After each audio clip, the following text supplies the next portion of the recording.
What's up, everybody? Welcome back to another episode of the Board Game Hype Connect. We had a little bit of technical difficulties. We're all good now. I believe we're going live just on YouTube and Facebook. So if you're in the Facebook group, we'll watch it back later on YouTube.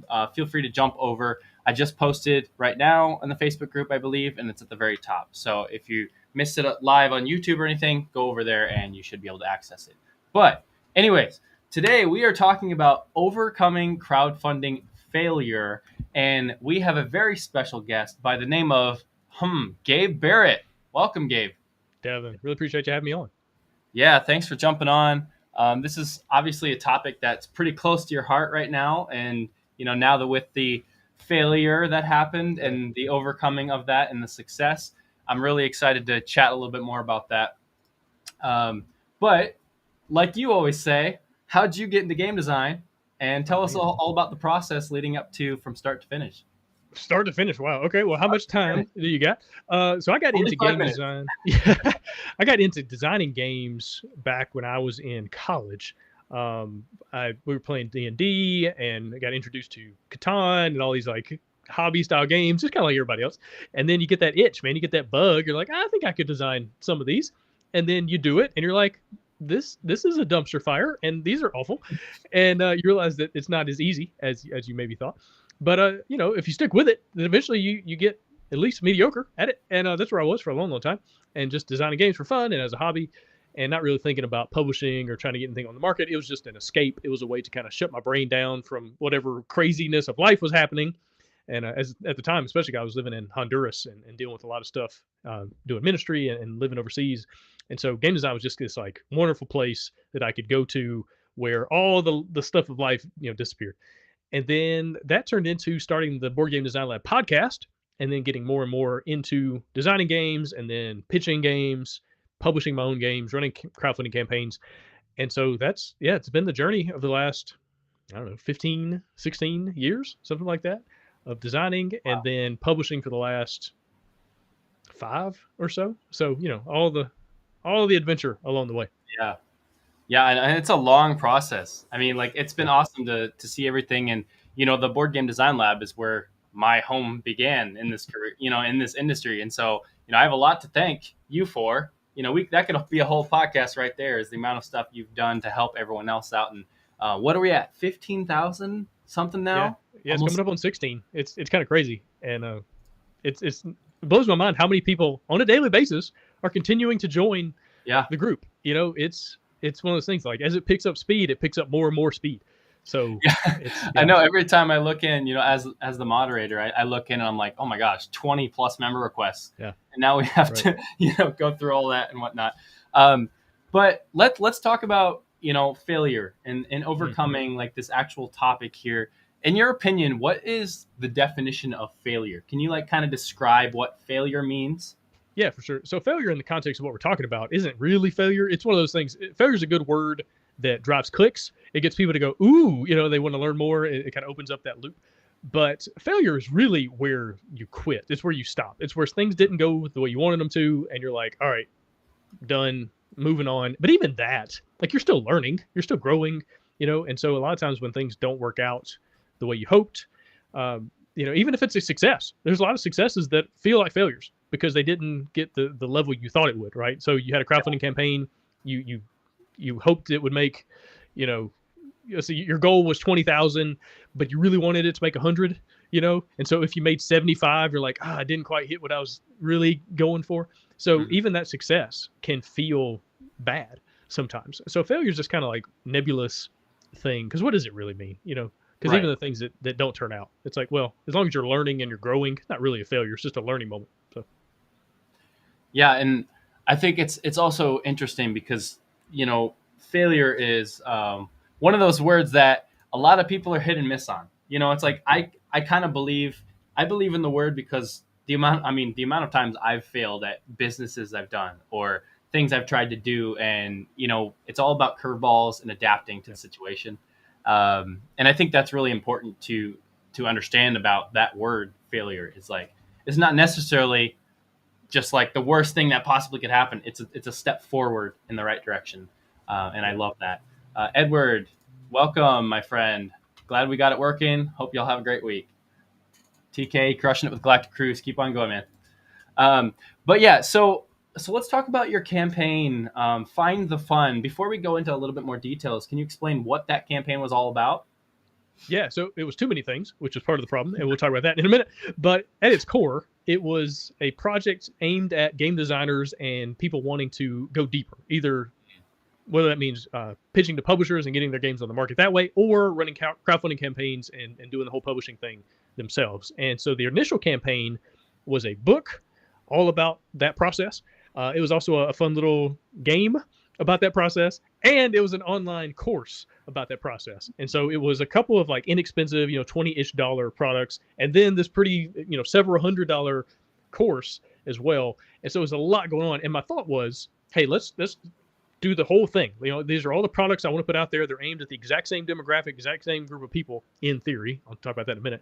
But let's put it all on one page. And that way, anyone interested in one or this one or the other, well, it's all there for them to find it. And then they can, buy or back whichever product they want. Didn't exactly work out that way, but that was the initial idea. Game design resources for everybody. Yeah, that kind of goes right over my first questions, like what your intentions were, going into the campaign. Because right away when I looked at it, I was like, oh wow, there's a lot going on here. Mm-hmm. And you talked about that, and I don't know, there's a question later on, we'll go over that, but can you explain like why you think there was so much? Would you rather have done the campaign with just one thing and focus on that, or what was the thought process on that? Yeah, for sure. And when I did the relaunch just a few weeks ago, a month ago, that was the thing. It was like, okay, let's focus this in. Let's just do the book and then the game. And the game was really just an add-on. It was a for fun kind of thing. It wasn't something I thought would sell more than a few hundred. I think I sold 400 and something copies, which is cool. And then I'll do a 500 minimum print run and like good to go on that. And that was kind of thing. But it was mainly the book, right? And saying, okay, here is a resource for people who want to get deeper into designing and potentially getting the games published by someone else or publishing it themselves. Here's this thing. And then I pulled off the course, and I'm going to relaunch that here, I don't know, about a month, 6 weeks, something like that.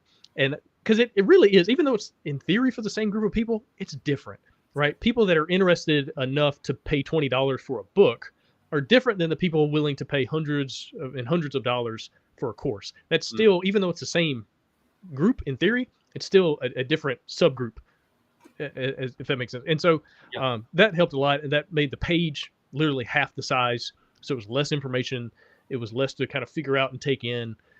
It just made everything a lot clearer, more focused, and less confusing, because a lot of people got there and they're like, well, I don't know what I want. And and they're thinking too much. And then they're on Instagram, and then they're on an email, and then they're over here. Like, it's too much to think about, and it's easy to get distracted. So just focusing in on the core and making it real easy, it made a big difference. Yeah, I know. Like with the course and everything, that's I know for me, the book and the course were totally different. And so when I first saw that, I was like, oh wow, he's really trying to do so much with this campaign. Mm-hmm. And I definitely thought it was going to fun. Like I was like, oh, it's Gabe. It's the Board Game Design Lab, right? And well, here's the other question: is we're going to talk about that GameFound versus Kickstarter effect. I saw it on GameFound, and I thought that was a very interesting choice at the time. I was like, oh, he's trying it out. So without I don't want to be too negative about GameFound, because I think they have a lot of things going for them. I just don't think they're quite there yet. Can you explain your process with GameFound, like why you chose GameFound over Kickstarter right away, and then what you think you would have done differently later on? Yeah, for sure. And you don't have to worry about me being negative about GameFound. I don't have anything negative to say. I mean, the only drawback they have is the audience at this point, and that just takes time. It just takes time to build up a group of users and a community around that platform, and I think they're going to be able to do it. I prefer GameFound every way, in every single possible way, over Kickstarter. Wow. I mean, it's a better platform. It's what Kickstarter should be at this point. Like, the features that GameFound is adding is stuff Kickstarter should have done 5 years ago, 7 years ago. I mean, stuff people have been asking for. But Kickstarter, unfortunately, anytime a business is at the top and there's no real competition, because you had Indiegogo, you got some of the other ones, but nobody really was threatening Kickstarter's market share. Right. You get lazy, you get complacent, you start focusing on things that don't matter, You focus on things that don't actually help your business or help your customers, and you do a lot of vanity projects. And that's kind of where Kickstarter's been for a long time. And it's not their fault necessarily. It's just they didn't have anybody pushing them to be great. And luckily, GameFound's coming along, and all of a sudden, Kickstarter's like, "Oh, we're going to roll out marketing stuff, and we're going to do pledge managers," like, because they got that competition. Competition's healthy.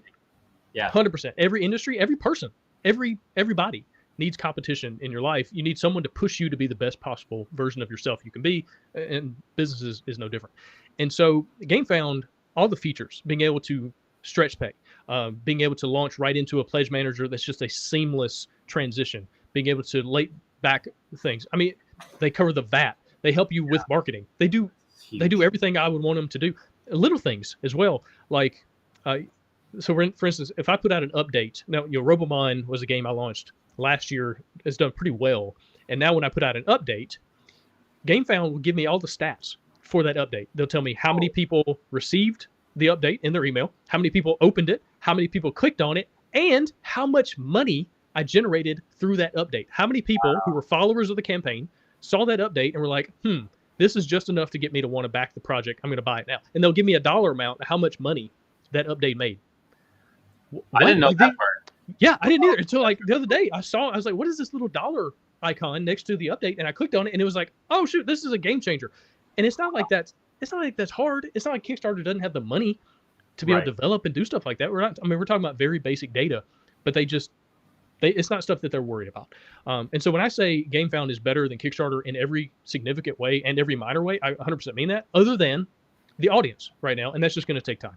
And Kickstarter at the moment is just a much better place for a huge percentage of the market, right? Family games, light games, anything that's not like this kind of narrative-driven, scenario-based, miniatures, kind of deluxeified, big campaign. Like, that's where GameFound really shines right now. If you have a party game, if you have a game you want to play with your kids, that's more of a Kickstarter thing. That's just where the demographics are at the moment. And so, going back to my project, Find the Fun is not a gamer thing. It's not like a person deep-seated in the industry, is going to be interested in that book. They probably already have a lot of that information, honestly, if they're that deep into it. And so that was part of it. So not only was I confusing a lot of the people that came in because it was just overwhelming, but then also, like, I don't even know how many people who were just like light on the hobby, just trying to figure it out and get interested in it. I don't even know how many of them have GameFound accounts, because if they're just getting into the industry and figuring things out, they might not be buying the $200, Awaken Realms all in deluxeified version of something. So it's just something to be aware of. Yeah. And I think for me, the only thing I dislike about GameFound is like their main page and how the indie creators are pretty much in the background. Like the big money things are right up front, and that's it. Even if they haven't just launched, that's the only thing I really dislike about it. But like you said, a lot of things that they're doing is just, I think long term they're doing it right. It's just going to take a lot of time. So going over your campaign on GameFound, let's talk about like the things that worked versus didn't work. Like, what things on your campaign worked, and then what did you have to change for the Kickstarter? Yeah, sure. So on the relaunch, the graphics look good. The page looked good. Like when you landed on that page, I don't think anyone could say, "Oh, this isn't professional."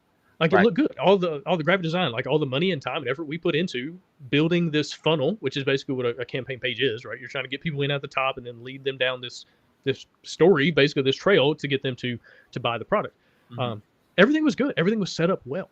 It was just, one, it was the wrong fit for GameFound. But two, another thing I learned, it was just an epiphany moment for me and kind of my place in the industry, is people aren't listening to the Board Game Design Lab podcast. They're not listening to me necessarily because of me, because I don't have a game in the top 100 on BGG. I don't have like all these big hit games. I haven't won a bunch of awards or anything like that. People aren't looking to me going, "Oh, this is one of the best designers in the world. Let me hear what he has to say."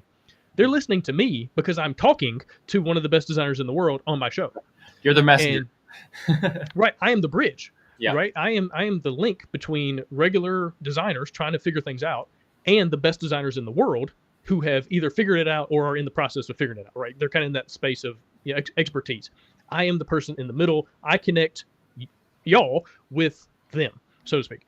And so once I kind of realized that, had this epiphany moment, I was like, oh, I need to reposition what I'm selling. The book doesn't need to be, Gabe's best advice, even though all that advice comes from those people, right? It comes from 300 plus podcast episodes and me listening to them and internalizing and taking notes and like, okay, this person said this and that person said that. And, they've designed some of the best games in the world. So let's use this and kind of put it all together. Well, that's one thing. But being able to say specifically, Matt Leacock says, and then here's a quote about this question I asked him about prototyping or playtesting, right? And then reaching out to, dozens and dozens of the best designers in the world, interviewing them, taking that information, and then putting it into the book, and then marketing it as that, and saying, hey, it's not just my advice. It's literally word for word all these other amazing designers' advice. That is a much better product for the audience that I've created, because that's actually my spot, right? That's me continuing to be a bridge, between the best in the world to people trying to figure it out. And so that was another thing that was a huge, huge shift. Yeah. So what was like there's so much work goes into this. Like, what was the process like getting all the materials for the book? Like, how long did it take you to get all this stuff? I know obviously 300 plus episodes, but like, how did you know like what your outline was, and what was the process like making that book? Yeah. So, and I'm still in the process of writing it, but literally it's like sit down and think through start to finish. What is ground zero? Okay, I've got an idea. All right, let's talk about that. And it's kind of just playing out this situation I've been in over and over again, of going from nothing all the way to getting a game on somebody's table, and then breaking down every step in between, and then also crowdsourcing the outline, right? So I put out an email months ago, and to the BGDL email list, and I said, hey guys, this is the project I'm working on. Here's the table of contents. Here's kind of the sub table of contents. Here's all the stuff I've got on there. What am I missing? What do you wish that I would include? And I got amazing feedback from people being like, hey, what about this other topic? Hey, have you thought about this? Right, what about, because I don't do a lot of co-designs. So in my mind, I didn't think about, I need a section on co-design, because that's not in my wheelhouse. But somebody's like, oh, you should talk about co-design. I was like, of course I should. Yes, that's a great idea. I should talk about co-design. And so a lot of that was just other people saying, hey, can you tell me about this? And then it getting added into the outline. Yeah, and that goes back to just community, right? Like, we're both huge community advocates, and having that community just to help you when you're stuck. I mean, there's been amazing times where I'm just like, hey, I don't know what to do here, so I put it out there, and a million ideas later, then I can solve that problem, because of the feedback from the community. So at what point did you know right away you needed to like cancel, or at one point did you know on the GameFound campaign that you needed to cancel it? Oh yeah, definitely day one. Probably 6 or 8 hours in, I was like, okay, this has not done what I thought it would. It's not, the trajectory was off. Not that I thought, I'm going to make $1 million or anything like that, but looking at, and I've also done other books in the past, so it's not like this is the first book I've ever done. Like, I've done other campaigns that were book related, and you can kind of look at those numbers and kind of get a projection and ideas, and so yeah, day one I was like, and part of you is like, well, maybe some people just haven't opened the email yet. Maybe like you come up with all these scenarios that you're hoping, but deep down, okay, this is not what I want it to be. You don't want it to be, but you're like, come on. Yeah, you have to just recognize reality as it is, and it sucks. It's not fun to fail. It's not fun to stumble out of the gate and then things not go well or go like you hoped. But you give yourself. I gave myself basically like a few hours to feel sorry for myself and feel bad.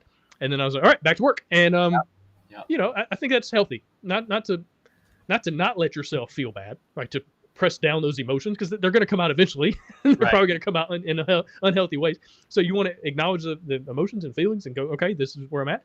But then you want to move on. You don't want to just wallow in it. You want to assess and then progress. And so, but yeah, first day I was like, and then definitely by day two, I was like, yeah, got to do something else. I love that, assess and then progress. I've never heard that before. That's a really cool. I think I just made it up. You just made it up? I think so. It rhymed until I said it. Gabe Barrett, assess and then progress. I love that. Yeah, I'm going to write that down. That'd be a good tweet one day. That's really good. That's a t-shirt. That's the next BGDL t-shirt right there. So let's talk about the overcoming then. Because, I mean, you funded on Kickstarter. What was that, like a month ago, I think? Yeah. Or a month ago or so that you funded. And so I want to know, like, what were the most important lessons you learned from this process? I know everyone else also wants to know if you were to give like 5 lessons that you've learned from going from the start to relaunch and everything, what would those be? Yeah, sure. So here's another rhyme for you. It's not mine. I got it from Donald Miller. But if you confuse, you lose, right? And so the first campaign being confusing, it's like, okay, well that's an easy fix. Let's make it less confusing. Let's make it more obvious and clear and focused in on the next go round. But then also, again, just taking a step back, assessing your place in the market, right? Assessing the fit, right? So GameFound was not a good fit for my project. Okay, let's do something different. Let's go to Kickstarter. No, I'm not too proud to do that. It's not like we're going to keep doing something just to make it work. Like, no, I was wrong. Let's go do something else. And then also assessing your fit in the market as a product, right? So this is something I've seen companies run into where they get really well known for doing, let's say, Euro games, right? They make these really good 2-hour Euro games about various themes, about various cities around Europe. That's what they do.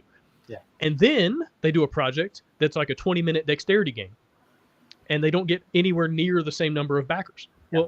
Well, duh. Like, you haven't created that community. You haven't created that market for yourself, and you're going to have to start over and basically start from scratch. Like, you'll get a handful of people that like Euro games and dexterity, but not that many. So you're going to have to be honest about that. So if you go into that very different campaign thinking, oh, okay, this is going to be just like the other ones, it's not. It's absolutely not. And so make sure you're understanding that from a business, like what market have you created, and then leaning into that. And if you're going to do something different, that's totally fine, but just be honest about what that means. So that'd be another lesson. And again, I had done other books in the past. I'd done other things. And so I could lean on some of those ideas, but also it had been a while, right? If you did anything pre-pandemic and now we're in post-pandemic, things are different. The market's different. The world's different. Inflation is weird right now. Crazy. A lot of people are afraid of recession and things like that. So they're not spending as much on things they don't need, like board games, right? And so just being aware of kind of where the global market is, not just the gaming market as well. That's something to take into account. Can you offer a cheaper version of your product, of your game? I saw Awakened Realms. They've got this cool like Pokemon style dragon game coming out soon. And I saw, I think yesterday, they posted the prices, and they've got like a base pledge of 55, I think it's euro, but anyway, we'll call it $50. They got like the base for 50, and then like the crazy amazing deluxeified for 100 and something. It's like, oh, that's cool, right? Can you give that experience that's got to be just as good? Like, you don't want it to be a half game or anything, but if you can provide the experience for 50 for people that maybe don't want to spend 100 and something, okay, that's something to think about. So anyway, all those things to say, a lot of it's just assessing, being honest about where the market is, where your company is, and then making decisions based on all that. Yeah, Oil Lamp Studio said, play test, assess, progress. That's the new T-shirt right there. There you go. I like it. No, I love that. Yeah, I think it's pretty crucial to know your audience through and through, just like most businesses. I mean, like every business. If you don't know your audience, then you're not going to sell the correct product to the right thing. And when I'm designing, like, that's my thought process is I'm the game designer that's like, I see the product like in mind first, and then I kind of backtrack, which is not normal. It's like I'm very much the brand type of guy, so I want to see what that final product could be, and then I go backtrack from that. So let's talk about like the game a little bit. I know you kind of threw the game in there just a little bit. Tell us a little bit about what the game is, what mechanisms there are in it, and just why you wanted to add a game in there. Yeah, sure. And again, it was a fun little project, and it's a game about designing games. So it's a little bit meta, and you're a game designer. You've got 2 games that you're working on, and then it's got this like push your luck system where you're playtesting and you're doing different things, and you're trying to avoid distraction. You're trying to avoid the negative things happening that might make your game worse or mess up your time. And the ultimate goal is to get to the convention at the end of the game and pitch your games to the publisher and get them signed. Right? That's how you win. And it uses the hunted system, so a series of solo games, and that's why it was kind of like, hey, this is kind of fun. Right. It didn't take me a year to figure it out because I was basing it off a system that I've worked with a million times, and it was honestly just a silly thing I tried. I was like, I wonder if I could, and then I just messed around with it for a while, and I was like, oh, and it worked. And this is kind of fun. This is really fun. And doing this, I can tweak that. That makes it more interesting and do this. And so it was a riff on the system that turned out to be a pretty fun game. And I was like, oh, okay, but it's not a game. It's not a great product as a game in general, right? you're not, there's not a huge group of people in the market be like, I really want a game about game design. Like that's just, it just doesn't exist, right? So it made sense as an add-on, as something I could throw into this campaign for people to go, oh, that seems fun. And if it was by itself, they might not buy it. But since they're already buying the book, and it's like I can throw a little bundle and give it a bundle price, it made more sense. And so anyway, it's a fun little project. Yeah, and again, like knowing the market, because like I watched a few YouTube channels that covered this when they were going over it, and they were like, when they saw they had a game, they're like, why would he put a game in there? And they were going off about why the game shouldn't be in there. And Sure. and at me over on this side, I'm like, they obviously didn't understand the market. Like Yeah. game designers want a game that's awesome, like a game about game design. And again, I think you fit that market perfectly with it. So that's cool. I mean, that's really fun. To be fair, they're not necessarily wrong, Right. because it does take away some of the focus, right? And if it was a very different, and it kind of is a different product, it's a book versus a game. It's not like the game teaches you how to design games. Like that's not his point. Although Jay Cormier's got a game coming up soon. It's like teach you about game design through playing, which is really interesting. Really excited to chat with him about that. Tutorial stuff. Yeah. Yeah. But they're not necessarily wrong, because I only had, I don't know, 25 or 30 people buy just the game, but then 400 and something bought or are getting everything. Anyway, like several hundred people wanted both. So, again, you're not going to run a really successful campaign only selling a few hundred of anything unless it's really expensive. But it was just enough where I thought, okay, I can do a minimum print run. I can do 500 copies, make it this fun, limited edition kind of thing that people can play. And I also wanted to make it useful. That was another thing, though. It's not just a game. It's also a box of stuff you can turn into your own prototype. It comes with sleeves. Okay. The box itself, it can be turned into your own game. Like you can take the sleeve out of the box. It's just like fun little plastic case. And you can literally make it your own prototype box. The components in there can be reused for stuff. So even if you get the thing and you play it and you're like, oh, that was fun, you can still it's usable. It's not just a game in itself. It's also a game design kit, in a way. Yeah, I was just gonna point that out as you were talking about it. We got nice, like if you scroll down a little bit, you can see where I've made like a funny little prototype. Yeah, right there. So that's the exact same components, but now it's turned into like a little prototype type deal. So I really cannot wait for my awesome prototype to hit the market. let's make it happen. That's the working title for all my games. As come up with my awesome prototype. So what has been like your favorite part of this whole process? Like, go for it. I'm saying it's learning. It's figuring things out. I'm a big fan of problem solving, and that was another thing. Going back to your question about what is failure. Yeah, failure is a problem to be solved more often than not, unless it's like a deadly failure. You made a mistake and it killed you. Okay, well, that's not much of a problem to be solved, at least not for you. Maybe for your loved ones who were left behind. But in general, failure in this context, business-wise or gaming-wise, it's a problem to be solved. And so after I spent a couple hours feeling bad for myself, it's like, okay, take a step back. Why did it fail? What did I not do? What could I have done better? What do I need to change, tweak, pivot, eliminate, add, whatever? But it's like designing a game. It's like, okay, this is broken. This mechanism, it doesn't work. It's overpowered. It's underpowered, whatever. It's a problem to be solved. When you're designing a game and something's messed up, you're not like, oh, this game is a failure. It's like, no, I need to playtest more. I need to change some things. I need to cut. I need to add. I need to ask some other people and get their opinion, their feedback. And it's a problem to be solved. And so that process does suck. Let me be very upfront about that. It ain't fun necessarily, but it can be enjoyable because you're learning, you're growing, you're figuring things out. And also, as long as you take the big picture, like the long time horizon, I'm not doing this project just to do this project.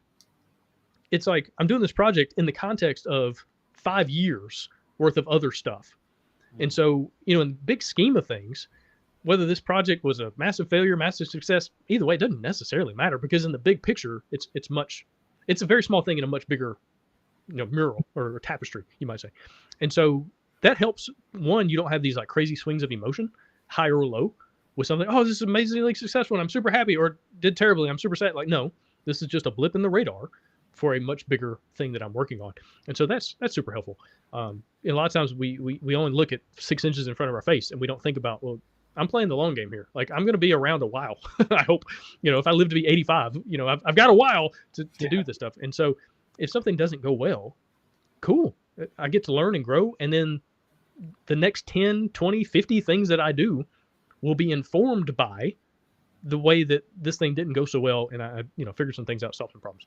So that's another thing just to take away from it. As long as you're growing, it's all good. Yeah. So if I was, let's say I had this campaign and it didn't, I had to cancel it, it failed or whatever, and I'm completely like, what the heck just happened? What is like the next 3 steps that I need to do? I know you said take a little bit of time because like it does suck. You have to take a little bit of time to figure things out.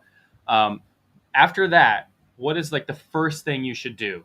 It's like after you fail, what's the first thing to go forward? Yeah. So first thing I would do is put out an update, obviously explaining what's going on, but also asking for feedback from the people who did back or follow the campaign.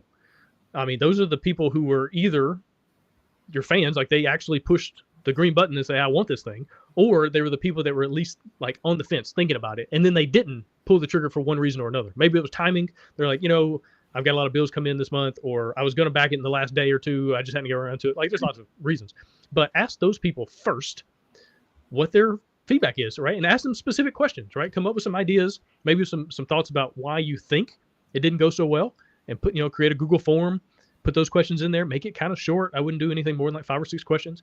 Have some specific questions you can take some data away from. And then at the end, give people just a place to put comments, right? Anything else you want to add, and then you'll get some interesting feedback there. And the cool thing is, you're going to get a certain number of people to do it that don't have to, right? They're going to literally take time out of their day to give you some free advice, free feedback. But one thing to think about, it's kind of like Amazon reviews, or any review really. But if you go on Amazon and you click on the review section, the vast majority of what you get are 5s and 1s, Yep. and then a handful of in between. Because people typically don't take the time to do that, to review something, unless they love it or hate it. Mm-hmm. And so the people that are going to give you feedback on your campaign are kind of in the same situation. They were either all on board, really excited for it, or they're like, this was terrible, you did awful, why did you do this, why did you think this? Like, you're going to get the 5s and 1s. Yeah. And so then you can kind of pull information away from those, and then it gives you kind of a median in the middle. You're like, okay, the truth is somewhere in between here, right? So it gives you the ceiling and the floor, and then you're like, all right, reality is somewhere around the middle. Maybe it's in the top 3 quarters, like maybe it's closer to that ceiling than that floor, hopefully, but it gives you a place that you can actually start from, and it gives you data, right? It's like any good scientist, you can't just have a hypothesis, like you have to test it. You have to figure things out and go, okay, here's what the data suggests versus here's what my feelings are. And so that's definitely the first thing to do. You also have to be open to the fact that maybe you don't relaunch. Like that has to be a possibility, that maybe this is just not a good product. Maybe it's not the right time. Maybe you need to build up a community before you do this. Maybe this is the kind of game that needs an email list of 5,000 people on it, and you've got 300, right? This is a massive thing. Maybe it's too big for what you're doing right now, and you need to start small, put that on the shelf, come back later to it or something like that.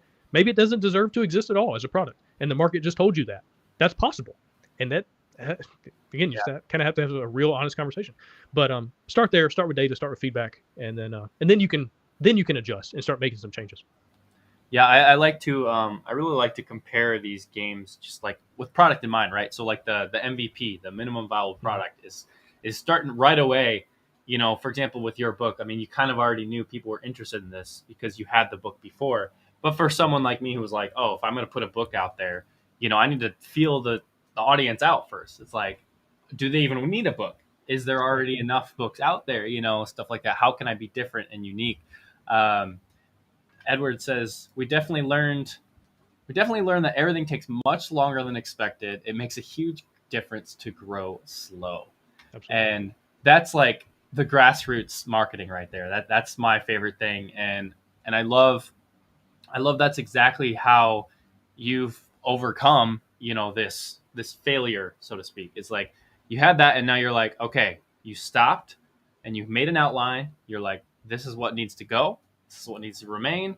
And you learn from your community, which is great. And then we see what you funded, I think 33,000 out of 5. So, I mean, success. You came from success. So, So let's talk about like the online course then, since that's not going to be there. It wasn't on the campaign, but it is going to be its own thing later on, or Yeah.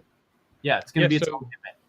right. So I'm working on that too. And that's even changing a little bit. Understanding again my place in the market. Yeah. Originally, it was here are these lessons. We're going to do them live, and you can ask questions and putting together these presentations about various things involving anybody who wants to design and publish. Right. That's for you, and it's going deep, and we're talking about taxes, and we're talking about all the business side of things, and it's like a really deep dive into what does that look like to do that and be successful. But even in that, I realized, again, I'm still just a bridge. And even though I've done this myself for a while and I've made, a decent chunk of money through crowdfunding campaigns over the last few years and been able to put, several games on the market and successful to a relative degree, nothing crazy. I've never run like $1 million campaign or anything, but even still, there are plenty of other people who know better than I do.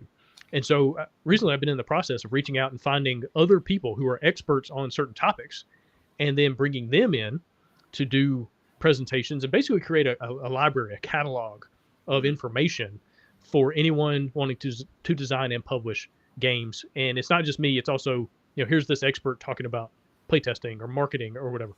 And then I'm kind of facilitating these conversations and then doing Q&As and stuff like that. So even the course itself changed after my understanding, kind of my epiphany moment of realizing my specific place in the market. But yeah, I'm working on that. It's going to be cheaper. It's going to be, I think, more of what people want. There's another thing I got really good feedback on. I did a lot of one-on-one chats with people who were interested in the course or who had pledged for the course, and said, "Hey, can we do a quick Zoom call? I'd like to get your ideas." And out of those conversations, the course changed a great deal. Talking to people who were directly interested in that product, and so it's been super helpful. But again, it's data. It's not just thoughts and ideas and feelings. It's what's reality say, and what are the people that want to buy this thing have to say about it. Yeah, that's I'm really excited for the course myself because I keep thinking like, should I get into the publishing side? Because there's always that question: should you publish or self-publish or pitch? And I've done the pitch, and I got 2 signed games now, but I'm also like on the other side, like I like game design, but I think I really want to run a business. Like I really enjoy that aspect of it. The only thing I don't enjoy is logistics and like the stuff. But like you said, that's stuff you can learn. Yeah, you can learn that stuff. And so, I want to go back to like the BGDL plus, and I'm going to bring that back up, right? Because that was another thing. It wasn't crowdfunding necessarily, but that was, in your opinion, I think you had mentioned at one point, it was a failure, like it didn't do exactly what you wanted at all, really. And so we kind of went over to that. Can you talk about like what your overcoming that was like? Because I know that was probably a big chunk of time, and where we're at now in regards to like where that started.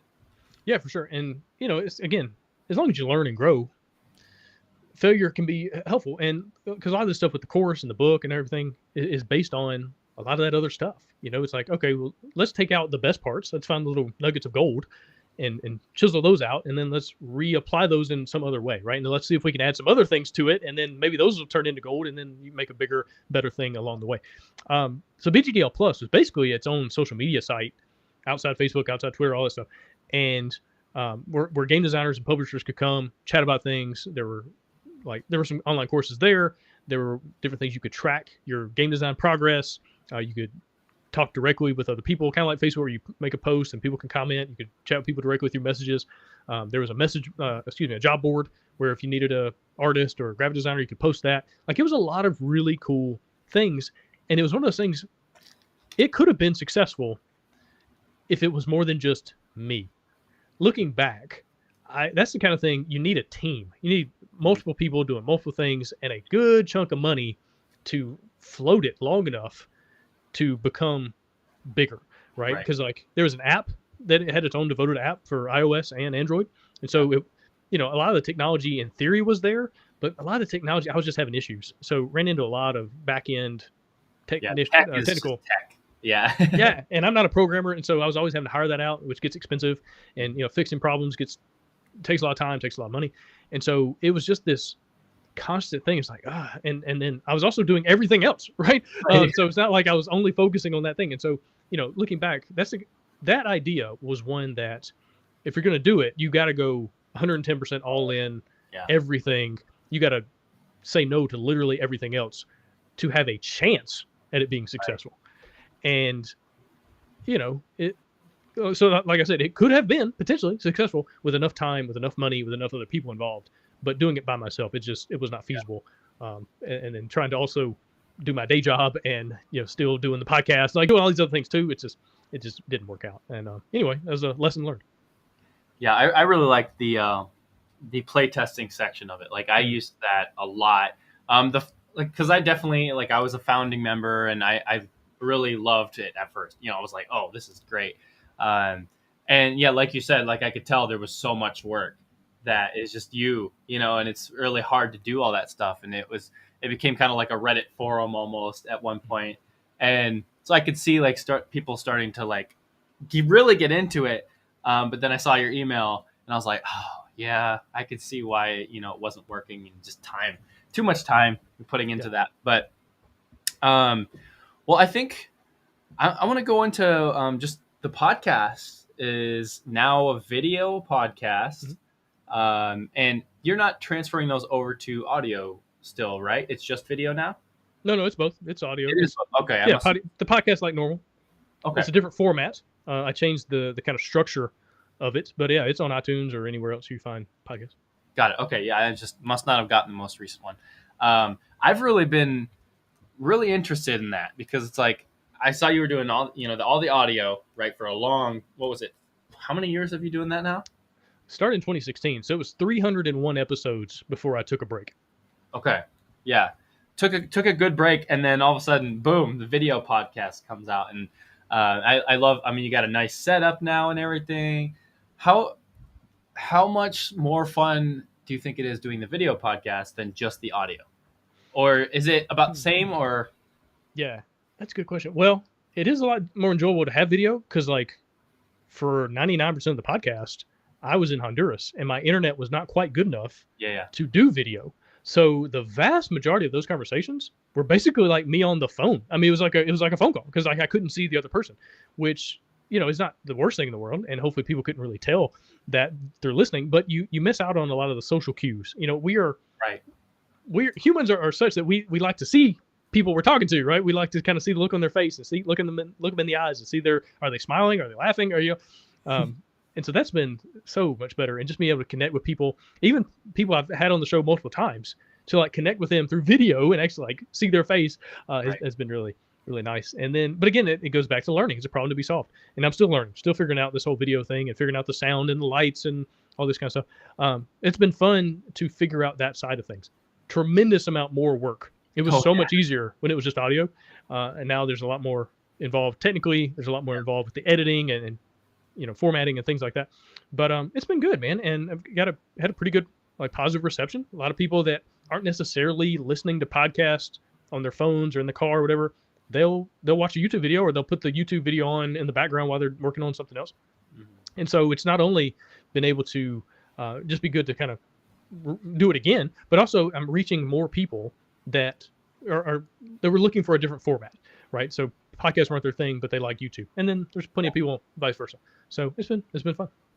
Yeah, and I didn't know you had mentioned you didn't have video before. I didn't know that at all. I didn't realize it was just like a phone call or something. So you did good because I definitely couldn't tell with that. But yeah, just like you said, for me, podcasts on actual Spotify and stuff like that, I don't listen to. And so I'm I did every once in a while when I was driving, but I don't really drive now because I'm working at my house. And so now that you have YouTube, I'm on YouTube all day, every day. When I'm working over here, I have something over there, board game related on YouTube. And so now I can listen to the podcast and see the people's faces. I'm very much since I am by myself all the time, it's nice to be on that other end and see face-to-face interactions. So that's awesome. And it's not like your podcast was a failure. That's not why you stopped it. But I just want to bring that up because I really love what you're doing now. And a lot of people are glad it's back. So I think part of it was I'd done it for so long and done it so many times. It wasn't really the podcast itself. The conversations were still interesting. It was still fun to meet new people and chat about topics and things like that. That was still enjoyable. But the overall podcasting nature, I'd figured it out. It's kind of Hit my desk there. Sorry about that. Moving up and down. But Yeah. I kind of figured out how to do it, and I could do it in my sleep. And anytime that happens, whether you're talking about a relationship or a business or anything, like you got to figure out a way to spice things up. And I didn't have a good answer, and I needed to take a break. And I was moving, I was changing countries, changing everything, and so it was a good time to take a break. And I wanted to try some other stuff, and I got into YouTube and just making YouTube videos and trying to figure that out. Had a lot of fun. And then the more I thought about it, I was like, well, what if I brought the podcast back? Because I was still doing game design, still part of the BGDL community, and still doing the newsletters and stuff. It's like, what would it look like to do a video podcast? It's like, oh, okay. And then all of a sudden, that's a new thing to learn, new things to figure out. And now I'm trying out different microphones and different lightings, and I built this set behind me, like all this stuff. And yeah, it just made it fun again from a existential concept, right? And yeah, it's been interesting to get back into it. Yeah, because it kind of goes back to, I remember watching one of yours, and you were talking about what was it, goals, I believe, and like why do people, I can't remember exactly what it was, but like why do people who have goals aren't as happy or something like that, or when they accomplish goals. Yeah, the accomplishment is not what makes you happy. It's the pursuit. Yeah, it's the pursuit. You plant your flag on the top of that mountain, and a lot of times you go, huh, right. I thought I would feel better. Yeah. But the truth about humanity is happiness really only comes from two places. It comes from what you're doing for other people, how you're serving, how you're helping them in their lives. Mm-hmm. Like that creates happiness in us. And also the type of person you're becoming, not in the type of person you become, right? So people who are trying to get in better shape, the process of getting fit, of losing weight, getting stronger, building muscle, all that kind of stuff, that is what feels really good. It's not really the moment when you step on a scale and it hits a certain number. It's like, cool. Right. It's not the moment of getting 1 million followers when your subscriber count ticks over and there's 1 million. A lot of times it's a little bit of a letdown, right? It was the enjoyment along the way. And so, yeah, exactly. And so understanding just basic human psychology can go a long way in helping creative people actually live fulfilled lives, as opposed to thinking, oh, once I get to this point, whatever this arbitrary milestone is, then I'll feel good or then I'll be happy. It's not true. It's not true for anybody. Never been true. It's just a lie that we buy. And understanding it's the process that creates all the enjoyment. Yeah, that's my favorite part, is the process. And like I ran into that because I watched that video again the other day, because I ran into that recently. I was like, I'm very much that guy that loves the pursuit. Like I love grassroots community stuff. And, there was a while there I was building a bunch of, helping with campaigns, and we were getting funding. And then it kind of, right now I'm in that zone where it's like, I'm kind of done all of those things. And now I'm at the point where I need to recycle and now start doing the next thing. And so I'm looking at that pursuit, the next pursuit, what we can do with it. And so speaking of next pursuit, because we're about to head off here, but what is next for Gabe Barrett? What is next for Barrett Publishing, Board Game Design Lab? Anything you can tell us? Yeah, for sure. So I already mentioned the Board Game Design Pro, which is the course, this online thing that I'm working on for designers who want to get into publishing as well. That's coming up here soon. Probably going to launch that hopefully early October. That's the plan right now. Kind of working on all the filming and everything in September, and then launching it in October. And it's going to be this kind of rolling thing where we're just always adding new content, new presentations and things to the library. So that's coming up. Football University, which is the game that probably the first game I ever talked about on the podcast. Yeah, I remember you talking about that. Yeah, and it's been sitting on the back burner forever, and it's like it was never the right time. It was with a publisher for a while, and then that kind of blew up, and that was a really frustrating situation I've talked about in the past. But so earlier this year, I was like, dadgummit, I'm publishing that game. It's a great game, probably the best game I've ever made, honestly. Wow. And it's just a lot of fun. Again, sports games don't do really well in the market. It's not like the best product that I could come up with as a publishing company. If it was, they would have like a fantasy or space theme. Like that's just is what it is. But it's like, okay, we're going to do that. So that's the next game on the list. I got another game. It's like this 2-player dueling game called Card Clash, which is I'm really excited about. It's coming to like right at the tail end of this year. So Football University is coming up in October. That Card Clash probably late November.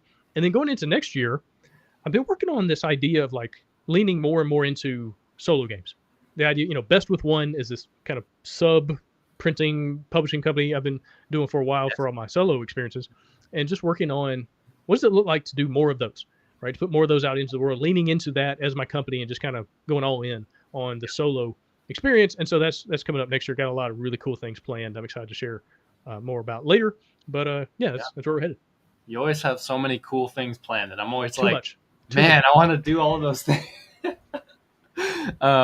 But awesome. Well, Gabe, we're gonna close it out here. But thank you so much for talking about the failure and overcoming that. It's always great to hear both sides. How we can overcome things and go forward in our lives. So thank you so much for being on the show today. Yeah, thanks for having me. Awesome. Well, we will talk to you later. And Board Game Hype people, next week, if you're interested in jumping onto the show, every Thursday I try to have one of these live streams. I'm going to start building up. I think I have the next month planned out now. So if you want to be on the show, talk about anything, if you have a topic of discussion that you really want to talk about, or if you want to talk about your game, let's get you on a Board Game Hype Connect episode. And for now, we'll see you and happy gaming.